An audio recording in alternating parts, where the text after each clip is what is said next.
Welcome back, and joining us to put the day's market action into perspective is Kunze from Sanlam Private Wealth. Thank you so much for your time, Nick. Talk about perspective, because today the markets have been under pressure for a while, except for the resources. And then today we're seeing a bounce back. But it's also not a big bounce back. Even with the resources sinking into the red, it's like just over 1/10%. So is it just like just short-term movements at this point that we can't really take seriously? Yeah, it's like you can't get too excited. It's like 10 bips, are great. No, I think we're heading in quite a strange sort of period. And don't forget it's that old adage, sell in May and go away, which is a couple of weeks away.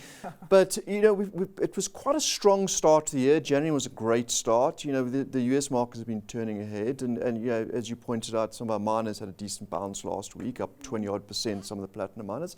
But now we're at the point. It's like, okay, where to from here? A couple of talking heads in the States, or Fed and his Mr. Powell and his sort of board running around and talking markets back a little bit, those interest rates. So people are trying to get a grasp of that as well. We're still trying to dissect what happened with the US banks. They were a little bit light on earnings last week as well. So I think it's just so much of that sort of news flow that pulling backwards and forwards, and the end result is a day like yesterday, then a day like today, and I suspect it's going to be like that for the next couple of weeks. All right, we'll talk about resources. BHP came out with a 9-month operational update today. You look at the first few sentences and it seems like everything is nice and dandy. They're talking about, the good news coming out from copper, iron ore, but then you look deeper and then there are a little bit of problems with nickel and coal as well. So quite a mixed picture over there, I guess, as expected for a diversified miner. Yeah, I mean, that nickel's, write that one off. I mean, they've pretty much written that off to zero. But the rest of the market looking okay. Copper, of course, is the big story. Yeah. And that's actually one of my picks later. But that's the big story at the moment. Iron ore's holding okay. I keep reading about, iron ore can't continue. There's a property crash in China.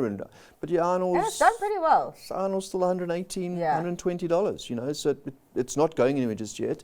BHP Billets, I guess they take, that's what a diversified miner does.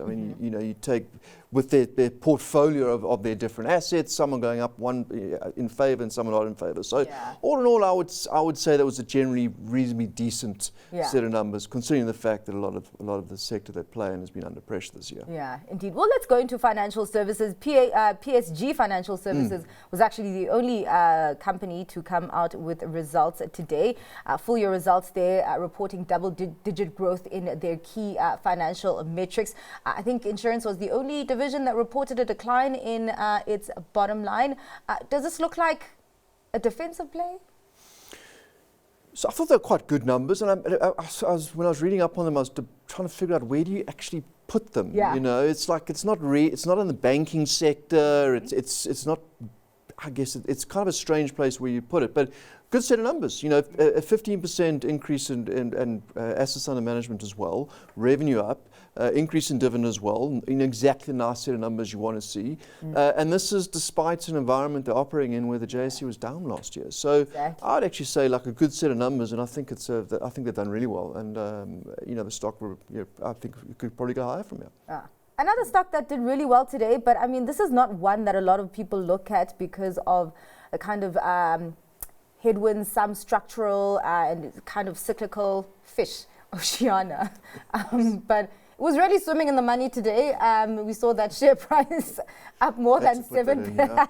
Up more than 7%. It actually, when you look at the forecast, because it was a trading update, the forecast for headline earnings seemed to come out more than what markets had initially expected.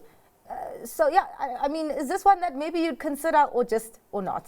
So I'm just putting from my Sanlam hat on. It's a little bit small for us, but at a glance, those numbers, they were pretty decent. And again, it just amazes me. A lot of the smaller cap space in South Africa, despite everything that's thrown against them, have a good set of numbers. You look at the graph in the background, 6% up today, nice, almost back to the high of the last 52 weeks. So. Yeah, all right.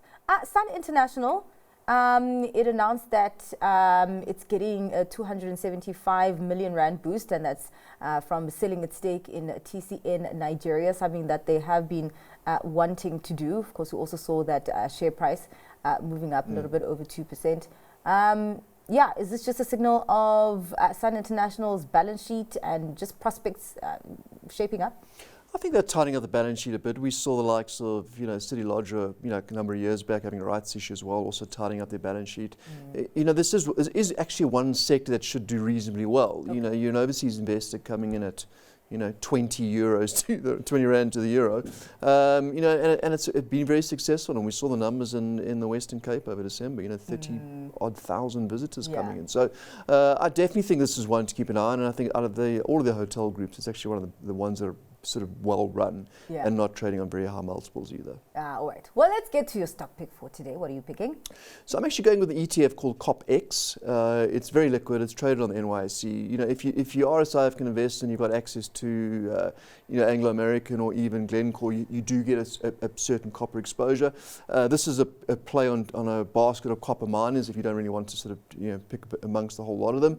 Copper's has been in a deficit. There's going to be a shortfall going into 2025. It's a fantastic metal that's used in all infrastructure. It's used in the green energy sort of migration as well, and it's increasingly being used in data centers as well as we expand into the cloud computing space. So I think it's around about $45 if I'm correct or not.